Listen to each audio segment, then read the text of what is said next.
In the world of Frieren, the most dangerous creatures to encounter on the planet are known as demons, evolved from an ancient race of monsters that were able to shout for help and lure its prey away to eat. Eventually, this species developed and became indistinguishable from their prey, learning to mimic human speech and behavior. Besides their two protruding horns from their head and the desire to deceive and destroy any other species that isn't their own, it was hard to even tell the difference. The one glaring separation between the two races are that demons are incapable of feeling human emotion, only responding to one thing: strength, forever making it impossible for coexistence, as their entire reason for living and instinct as a whole is to deceive and kill.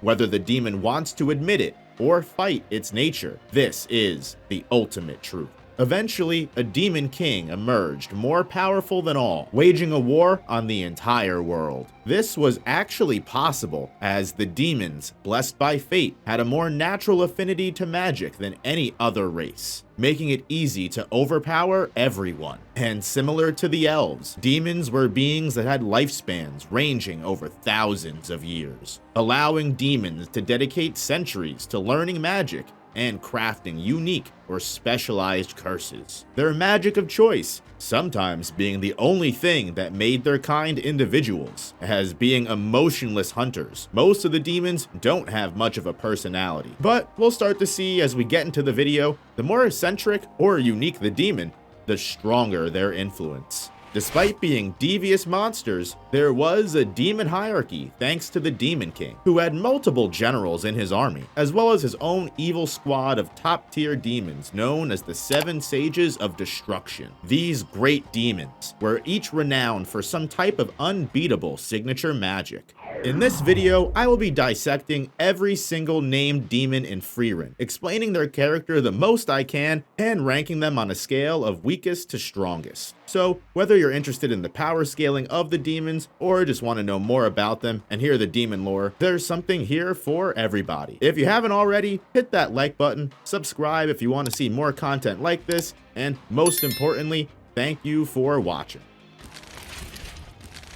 An executioner in Aura the Guillotine, one of the Seven Sages of Destruction's army. Drot is a very young and inexperienced demon, easily figured out from his hot temper. The demon was powerful enough to easily dispatch a dungeon guard with ease though, thanks to his magic spell that transforms mana into sharp wires for cutting. Although clearly strong enough to have a dignified role in Aura's army and be trusted with the plan to infiltrate and deceive an entire town, Drot is assumed to be a cut above your average demon. His wire manipulation spell is also quite deadly, claiming to be the strongest wire spell out of all demon magic. It would usually be sharp enough to cut through the average mage's mana defense, if that victim wasn't Frieren the Slayer, who quickly murks Drot like the fodder he is. Another one of Aura the Guillotine's personal executioners. Linie is a young demon similar to Drot, barely at the age of 80, who was sent to infiltrate the town owned by Graf Ganat. Although in contrast to her counterpart, Linie has a significantly high level of battle experience and skill. Her signature spell being called Orfasen, imitation magic. By keeping a close eye and analyzing an opponent's fighting style, Linie can not only replicate the enemy's weapon of choice, but completely recreate and mimic their attacks and strategies. Despite her young age, Linie has already mastered multiple styles, such as knife fighting, swordsmanship, and spearwork. Most impressively, Linie has also managed to copy the battle skills of Eisen, the warrior, one of the heroes from the party that killed the Demon King. Linie is able to exceptionally bring all of these different styles to life, and can even switch weapons mid-combat, although there is a brief delay between weapon cycles. The only downside to Orfasen is that it truly is only an imitation of the fighting style, not the real thing. Meaning, Linie cannot bring out the full potential and strength of the skills she copies. This is ultimately how she finds herself losing to Stark, the warrior in Frieren's party, as she is unable to strike Stark as powerfully as Eisen the warrior actually would have, regardless of using all his moves. Zart is an above-average class demon serving the Sage of Destruction Grossum, and appears as a threat to the party of heroes during their quest to defeat the Demon King. Ironically, this is the peak of Zart's power in the timeline, even if he had survived the battle against Frieren. The reason for this is entirely revolving around his magic type of choice. Zart's magical ability lies in the realm of space-time. In fact, Zart only shows up in the story because he notices a rift in the space-time continuum from a time-traveling Frieren. Without explaining why or how Frieren uncovered the secrets of time travel, Zart's signature spell allows him to change the place of any tangible object to any location he desires. Whether the target of the magic be himself, his enemies, or even giant masses of land, Zart is able to teleport them anywhere he chooses as far as we're concerned. As long as Zart makes physical contact with the target, they're vulnerable to being teleported. His most common assassination method of the time was transporting his enemies high into the air and watching them all fall to their deaths. However, this is where the time period comes into play, as Zart reigned during an era where human magic had not progressed to the realm of flight. Unlike humanity, demons are able to fly just as easily as they are able to walk. So during the Demon King's reign, Zart's power was more than enough to easily trip up the party of heroes. However, in the current age, many human mages are capable of flight, making Zart little more than a shifty trickster who can't use his spells without even touching you. Zart can teleport giant amounts of earth into the air and attempt to crush opponents, but anyone with enough speed can easily avoid this, keeping him lower than anyone who can fly at fast speeds or kill him before that even happens. Lugner is the leader of the small band of demons attempting to infiltrate Grafganot City under the orders of Aura the Guillotine. Lugner is the very first demon on this list to very much represent his species' emotionless and indiscriminate bloodlust. As despite the two younger demons before being stronger than your average demon of the week, Lugner is in a class of his own purely based on his manipulation skills as a whole. Much like other high-tier demons, Lugner is especially cunning and more than willing to play the humans of Grafganot City like fools, merely to accomplish Aura's goals. Under the guise of peacemakers, Lugner tricks the leader of an entire city into believing demonkind has turned a new leaf. And when Grafganot tests Lugner, claiming demons took the life of his son, Lugner is quick-witted enough to play on the humans' heartstrings and right into the theatrics of the situation, responding by saying Lugner's own father was killed in the war between humans and demons, so he can in fact empathize, despite demons not having parents. Not including his abilities of deception, Lugner is a talented mage who's prideful of the level of mana he carries, enough to find mages like Fern or Frieren who conceal their mana cowardly and despicable. Lugner is capable of healing any damage that he takes, even lost limbs or body parts, as long as he still has mana and his heart remains. He does this through his signature spell Baltari, blood manipulation magic. By flowing mana through the blood in his veins, Lugner is able to control all of his blood, either in or outside of his body. The spell can also create hardened tendrils that Lugner can impale opponents with, or shields that he can use to defend. Because of the traces of mana within the blood, Lugner is also able to track any person or object that is stained with or carrying his blood. Although a strong demon and a great introduction to the entire species as a whole, when it comes to power levels, Lugner frankly falls short to a lot of the greater demons on this list. Divine Revolt is a former general in the Demon King's army. A demon general is a monstrosity among demonkind, usually spending several centuries honing their physical skills and magic capabilities to achieve some mystical art. In Revolt's case, this was mastering swordsmanship. However, with 4 arms, Revolt was able to craft an ungodly fighting style with quadruple wielded blades. And by channeling his mana through the swords, Revolt is actually able to manipulate the weight, density, size, and shape of the weapons he uses. Combined with Divine Revolt's snake-like inhuman proportions, his 4-sword combat is almost impossible for even a first-class mage, the highest tier, to keep up with. Revolt is able to endure a battle with both Ganao, a first-class mage, and Stark, a high-level warrior at the same time. and also demolishes multiple platoons of parties before this. Much like other demons, Revolt is merely interested in his own selfish goals, slaughtering human villages simply to pass the time, and enlisting weaker demons in their small death squads merely to cause trouble. Although Revolt claims to want to learn from humans, and even tries to communicate with Genau and Stark before battle, ultimately they serve him little more purpose than a quick scuffle. Revolt is no more moralistic than any other of his kind. When about to die, he allows one of his subordinates to feign as an innocent child in order to distract Genau and get an upper hand in the fight. And once his swords are destroyed, Revolt regresses to fighting like a cornered animal, lashing out with little reason or coordination, even stabbing Stark and Genau with his bare hands when it came down to it. However, his more animalistic tendencies were what kept Revolt so low on this list, as he wasn't able to think too far outside of the box and underestimated Genau and Stark multiple times. He was very easily predicted and read by the same humans he looked down upon, resulting in Revolt's elimination from the world. Revolt did have two demon underlings that were special enough to get their own signature spells, one being fog magic and the other wind magic to complement her expert swordsmanship, but they weren't important enough to get names, I guess. So they would most likely fall right under Revolt here, maybe a bit higher than Lugner.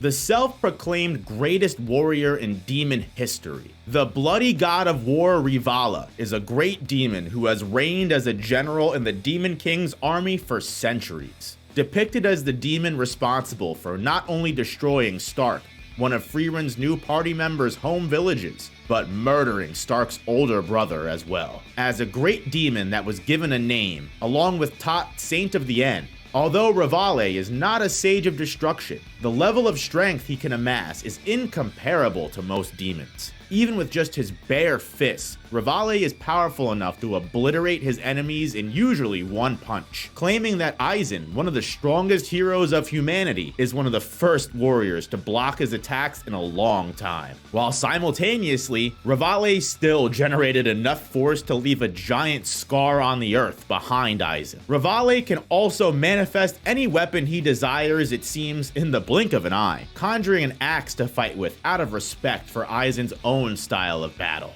Proving that Raval is not only adept at multiple weapons, the demon is easily able to adapt in most battle situations. This is also shown by Raval's bloodlust and his love for war, thrilled to fight any fellow warrior who can give him a challenge. Even up against Eisen, one of the warriors who slayed the Demon King, Raval was able to leave the encounter with only a few scratches, battling the warrior long enough to force Eisen to retreat. This is the last time we've seen Raval, the bloody god of war. But from Stark's flashback, it can be assumed Raval is alive and well, bringing chaos to the land in search of more strong human warriors, making me think it's not the last we've seen of Raval.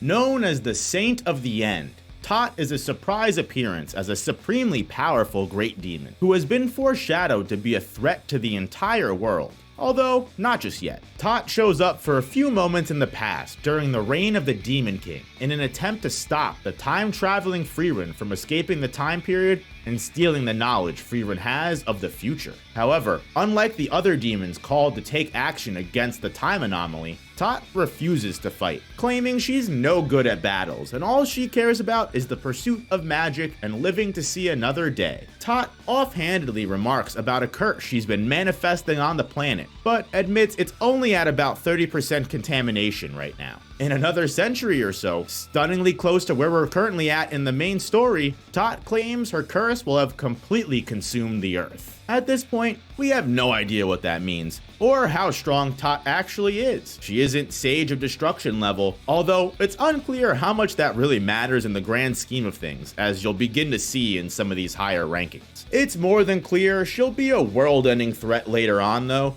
as another fact you'll start to pick up on throughout this list. The more peaceful a demon acts and claims to be, the more probably terrifyingly strong they are. It's theorized among the Frieren community she will bring about the calamity foretold in the prophecy surrounding the sword of the hero, possibly explaining why Himmel, in the days of the Demon King, was unable to pull the sword from its resting place. The war of the Demon King, not its true purpose, and Tot being its destined enemy. Only time will tell though. On with the ranking.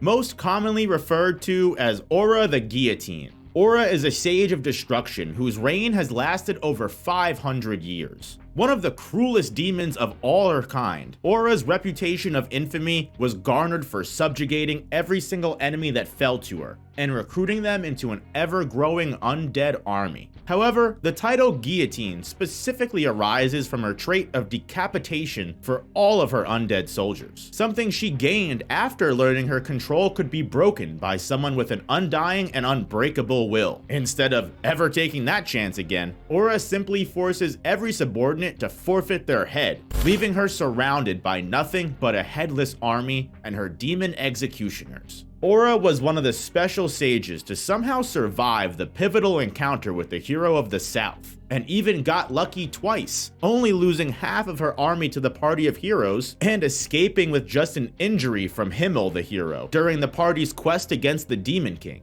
This wound from Himmel, however, would heal physically, but instead manifest mentally, running Aura into hiding for almost a century until Himmel died. Rejuvenated and confident now that her natural enemy was defeated, Aura could resume her conquest against the human world, picking up where the Demon King left off, and this time at the head of her own operation, no pun intended. Aura's ability to control others stems from her signature magic, Overanalyzing, Spell of Obedience. A special technique that takes a gamble between both its caster and the opponent. By conjuring a large scale, Aura places both her and her enemy's soul onto it, reducing them down to nothing but pure mana level alone. Based on the weight of their mana amount, the winner of the struggle is granted total control of the other. Overanalyzing is a very high-risk, high-reward spell that, frankly, in the hands of any other being besides a half-millennia-old Sage of Destruction, would probably never work. But Aura's massive and overwhelming presence, accompanied by her superior mana level, even by demon standards, has always been impossible to defeat.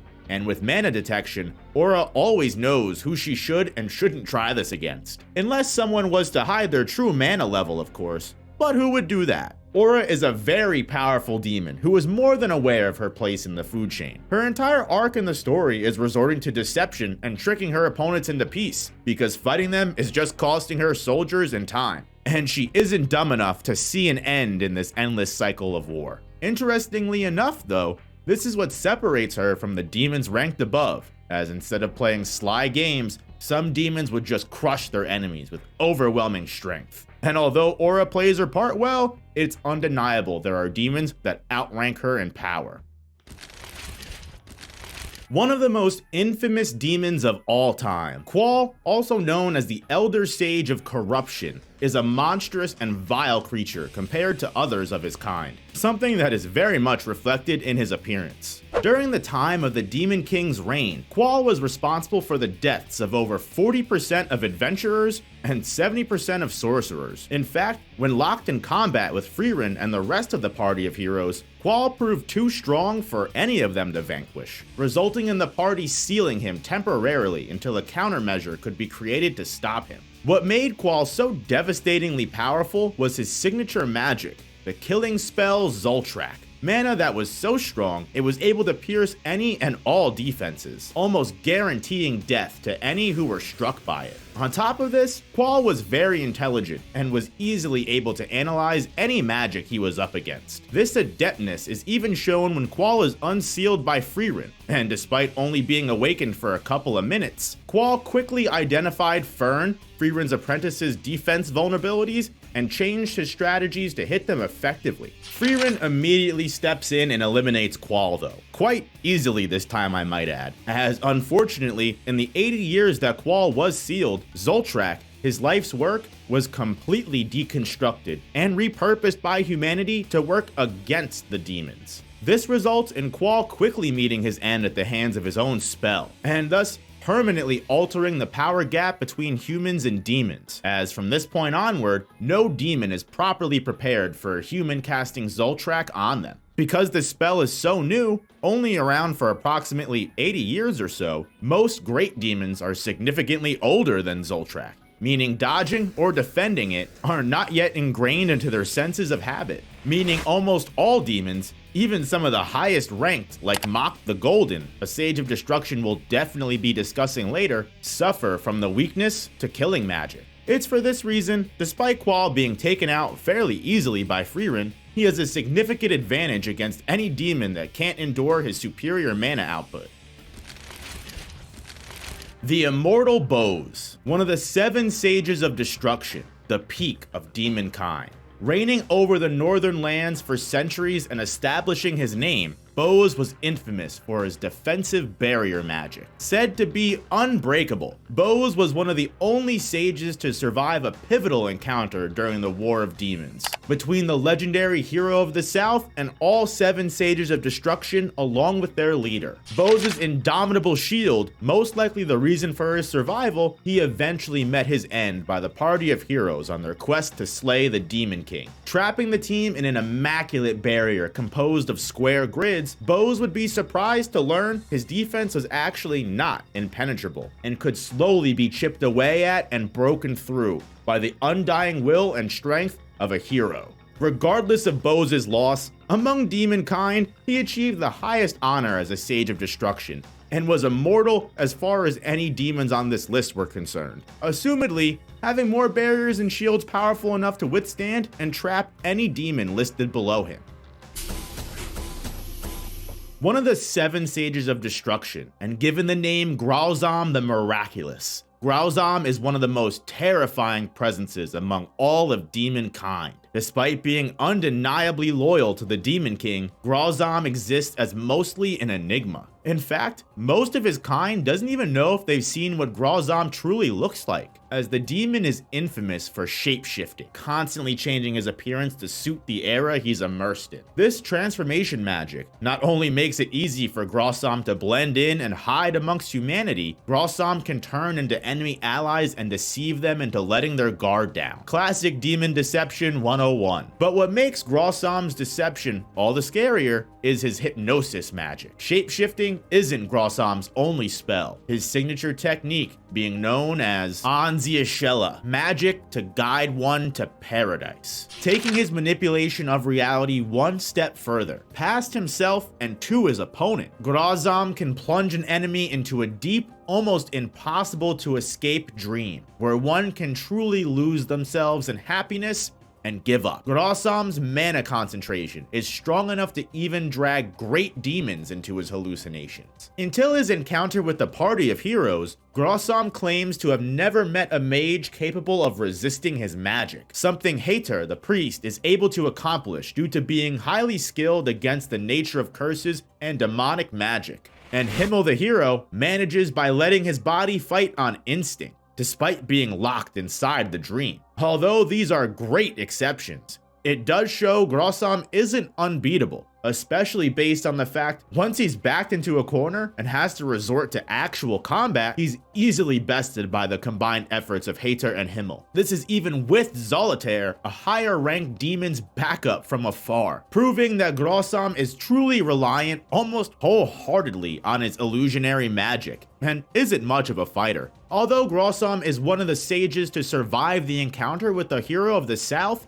it's most likely due to escaping, similar to how he does in his encounter with the party of heroes. And despite supposedly having power over memories, both human and demon alike, Gralzam does not have much else in his arsenal to help him in his flaws. Although Gralzam was given the accolade of being Macht the Golden, the strongest Sage of Destruction's worst matchup, again, this is all because of his illusionary magic. Faced with someone who can overcome that hurdle, Gralzam is reduced to just a slightly above average demon. And it's for this reason I would rank Gralzam overall lower than Macht, considering when it comes to being more than just your one gimmick, Macht brings way more to the table than just one signature spell. Speaking of which, Macht of El Dorado, or Macht the Golden, depending on your translation, is the strongest Sage of Destruction out of the 7. The reason for Macht's overwhelming power is the special curse that he was granted as his magic of choice. Macht's signature magic is known as Diagolds, a spell to turn all creation into gold. Diagold's does just as it says, allows Macht the incomprehensible ability to turn any and all things he deems necessary into gold. Although Macht is sometimes shown using direct contact to impart this curse, this action is not at all necessary, as even remote and from great distance, Macht is able to turn whatever he desires to gold, whether it be instantaneous or slow and torturous. He has complete control over the entire process. The great mage Ziria even theorizes even if he wanted to, Macht could probably snap the entire region of the northern plateau into gold on a whim.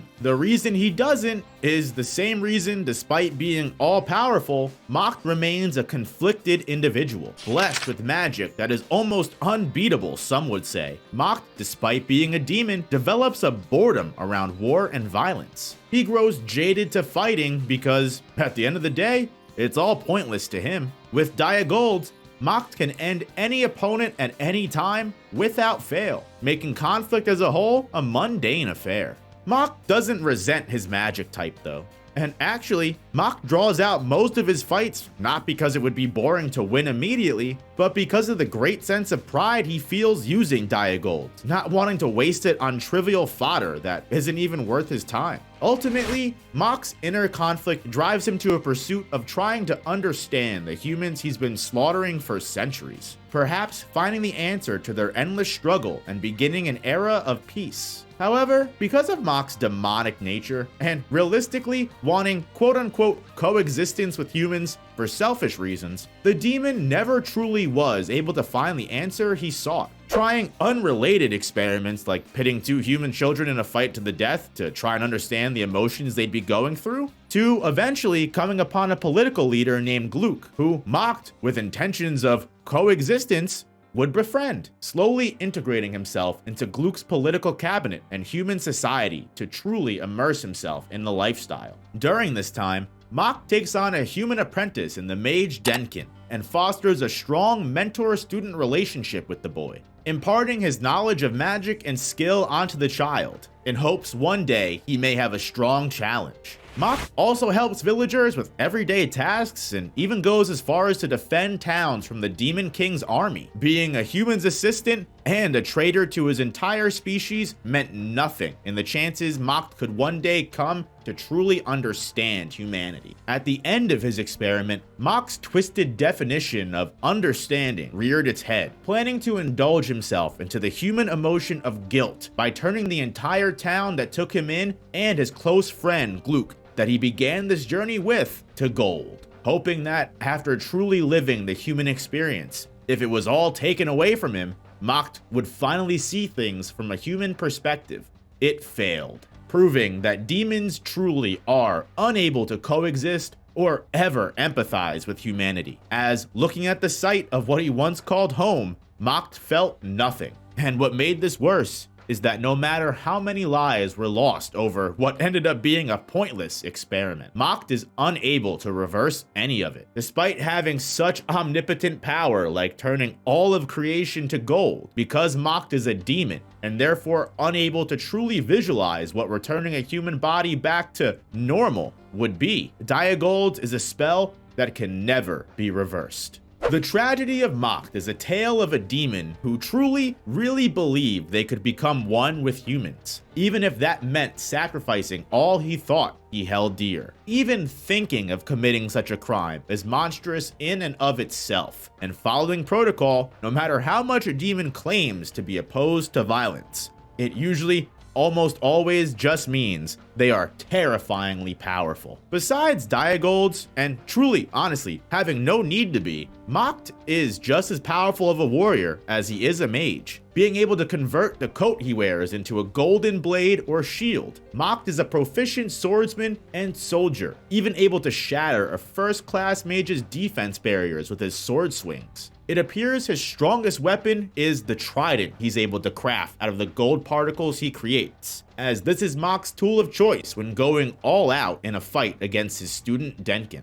It appears when taking a fight seriously and Diagold's is unusable, Macht is still able to use his control of gold to his advantage. By plunging his golden trident into the ground, he can shapeshift all of the debris into gold, and any gold Macht creates is indestructible, making it a great projectile attack. And by piling on multiple pieces, Macht can create giant streams of gold like tendrils that can whip and harm enemies from afar. Macht is able to move simultaneously with this flurry storm of gold, able to combo his opponent while overwhelming them with the torrent of waves. Macht, thanks to his acquaintanceship with Solitar, a higher ranked demon who specializes in researching human magic, Macht has a fundamental understanding of how human mages battle. This is not only why Macht was able to teach Denken the fundamentals of human magic, but it's also how Macht is able to create defensive barriers of his own, similar to other human mages. Another impressive feat from Macht is his long range of mana detection, supposedly extending entirely throughout the Golden Lands of the Northern Plateau. Whether this is because Macht is able to sense all the areas in which his curse has taken effect, it does immediately let him know any and all who step into his territory, immediately pulling up on Lernen and Edel only a couple of moments after they entered his domain. On the flip side, because of the golden curse, Macht is also impossible to detect. Whether this is because his golden magic doesn't give off mana, or his curse actually just makes it seem like Macht is everywhere all at once, this is another trait that makes Macht a scary threat in battle. Macht is able to easily decimate high-tier first-class mages like Lernen, and even threaten stronger forces of nature like Frieren. Although Solitar, a higher-ranked demon, claims, despite Frieren not believing so, the elf should be able to kill Macht. The great mage Syrie, another elf, is quickly able to get one over on Macht in their short fight as well, proving that although Macht is one of the strongest of his kind, any mage who can counter the Diagold spell can put him up against a corner. When mentoring a young Fern and familiarizing her with the dangers of the Northern Plateau, Frieren introduced her apprentice to the names of all the great demons still alive and well in the area. But one fact Frieren always stressed to Fern was that if you should ever encounter a great demon who has no name, you should run on sight, because that means not a single person that has ever met this demon has lived to tell the tale. Solitar, the nameless great demon, is a polite and gentle-speaking creature that roams the Northern Plateau, going so far as to live in a small hangar off on a cliffside and invite people in for tea and sweets. Again, a very unique case in demon kind. Solitar is someone who prioritizes the pursuit of knowledge as opposed to fighting. This is why, despite being a close companion of the Demon King, Solitar holds no position or title in his army, and instead spends her days isolated and experimenting with living beings. The reason for her very human-like attitude is her complete dissection into all of these beings Solitar finds interesting. Animals, other demons, especially humans, are all an endless source of curiosity for Solitar. However, this does not exclude her from her species' carnal desires. Despite actually seeming to understand human emotions and how they work, even more than someone like Macht, who comes specifically to her for knowledge on the subject, Solitar is still nothing more than a beast using deception on her prey, something Fern and Stark, Frieren's party members, are quickly able to pick up on, noting no matter how nice Solitar sounds, she cannot hide the potent reek of death she musters. Solitar has actually risen to great heights thanks to her curious mind. Her experiments and research on biological life have led to a deep grasp on all different kinds of magic, especially humanity's developments on the topic. Solitar has even done something that no other demon has, and that's actually learn human magic, having her own collection of dull and ordinary grimoires, allowing her to mimic human life even behind closed doors. Solitar seems to hold humankind in great regard, enough to appreciate their philosophies and scientific theories, but this has also led to her being quite paranoid of them at the same time. Through what is implied to be numerous experiments of multiple different methods, Solitar has come to understand the tenacity of humans and how dangerous they can be. This great respect is also Solitar not underestimating a race of beings who have been able to slaughter many of her kind before, something she notes is due to other demons not sharing this quote-unquote cowardice. Now, no matter how much of a coward Solitar claims to be, she holds up to the level of fear Frieren rightfully attempted to instill in her apprentice. As a nameless great demon, Solitar holds a similar level of power to, if not, frankly, even higher than the 7 Sages of Destruction. Despite holding no position in the Demon King's army, and having little experience on the battlefield, Solitar's strength comes from her genius in the realm of magic and ability to learn on the fly, adapting and growing her power in dire situations in order to overcome them. Solitar's signature spells are unnamed, just like her, but her most common ability is conjuring tens of hundreds of large triangular bladed swords, and using them as either projectile weapons or wielding them herself for physical attacks and combos. Solitar can control all of these summoned swords remotely, meaning she can use them to fight up close or even back up her allies from afar without even needing to show herself. As mentioned before, Solitar's high-level understanding of different types of magic make her quick wit another devastating weapon. Not only is she able to change fighting styles on the fly, Solitar can also perform monumental feats similar to Frieren, like deciphering insanely complicated barriers. Solitar shatters the shield over El Dorado, a barrier constructed by multiple different theories based on various countries and human races. And despite it taking her about 2 months, it was something not even Macht, the strongest Sage of Destruction and rank right below her, could accomplish even with decades of time. This is all because of her unique curiosity and delving into human knowledge. Solitar's most powerful spell is proof of how she has excelled in mana control, using the simplest and most purest form of magic, but at the same time, causing the most devastating and lasting damage. By conjuring and heavily concentrating a burst of pure mana in her hands and letting it explode against an opponent's mana, Solitar can blast an enemy away with a supreme amount of force that can do serious harm. These bursts of mana can even be charged enough to break through Frieren's defensive barriers, who is one of the strongest mages of all time. Solitar is also capable of reversing this powerful offense into a defense, changing the burst of mana into a thick layer, similar to a shield that can be placed in front of any attacks that could potentially cause her harm. It was a dense barrier that was only able to be pierced by Zoltrak, a demon's natural enemy. However, after a short battle with Frieren, Solitar showed her impressive adapting skills and improved her mana barrier enough to withstand even the killing magic.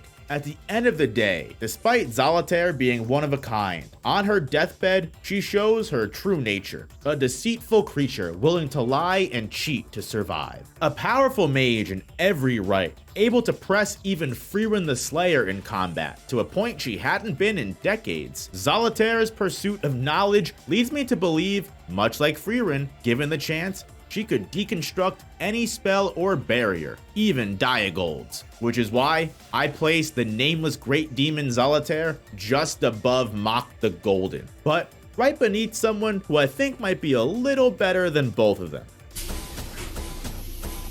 The omniscient Schlock, the leader of the 7 Sages of Destruction and the Demon King's most trusted confidant. In power, it appears Schlacht is also second only to the Demon King as well, considering he's confident enough to challenge the strongest of his subordinates, Macht the Golden, when it comes to testing his dominance. A future seer, supposedly able to see at least 1,000 years into the future. But even more than that, Schlacht is able to play millions of different futures in his head, through trial and tribulation, testing all of the different possible realities in order to come to what Schlacht deems as the best conclusion. It's for this reason, Schlock seems to be the most composed and aloof of his kind, always knowing what could and will happen to an unfathomable degree. Unlike most of his kind, considering most demons are pretty self-serving, Schlock is unique in that everything he claims to do is for the survival of demon kind, hoping that with every move he makes, Schlock is driving the world one step closer to demon supremacy.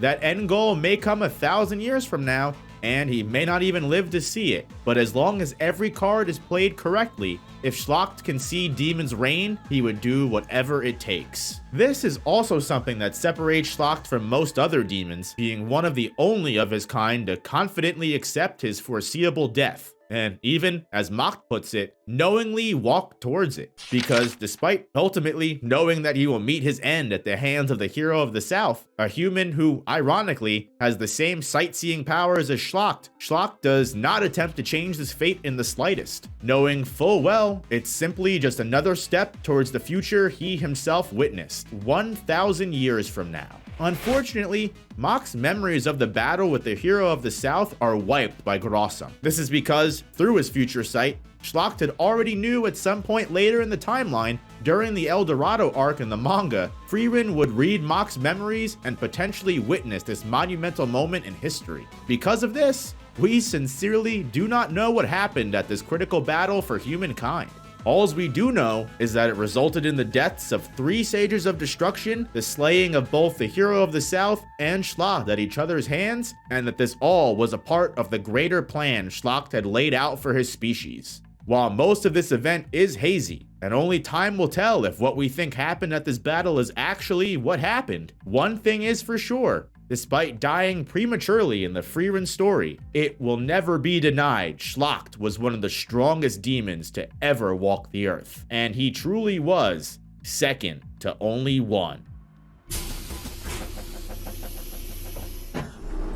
The number 1 demon of all kind, the Demon King. Not only do we not know the true name of the Demon King, to be honest, there is little known at all about such a devastating force of nature in the world history of Frieren. We have never seen what the Demon King looks like, and despite knowing that Frieren and her party quote-unquote defeated him, it's never specifically stated how that was even possible or what they did to accomplish it, other than subtle offhanded comments about it being a tough time in the Demon King's castle. It is a very vague hole in the story for now, and in Frieren, we know things are never truly as they seem. Regardless, what we do know about the Demon King is that, like Macht, he is one of the only of his species in all of history to desire coexistence and peace between both humans and demons. Also similar to Macht, this journey to understand humans unfortunately results in the macabre slaughter of any and all humans the Demon King comes across,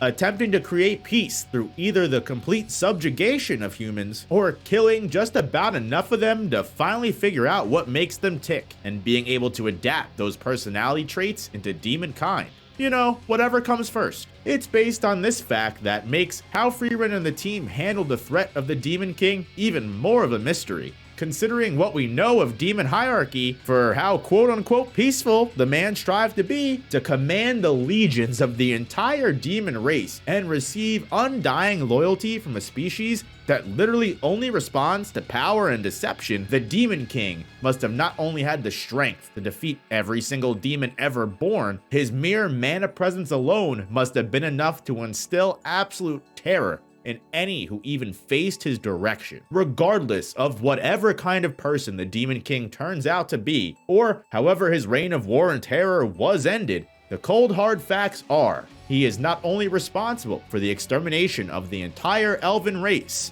the Demon King almost drove humanity to extinction in his attempts to understand them. So no matter what ends up being true about the tale of the party of heroes, or how humanized the Demon King may end up getting, he will always and forever be the most lethal, tyrannical, and destructive demon of all time. Hey guys, thank you so much for watching. If you made it all the way to the end, I sincerely appreciate it. Make sure if you haven't already, you hit that like button and subscribe if you want to see more content like this. Definitely feel free to check out the mage ranking video if you haven't already, and I'll see you guys in the next one. Peace.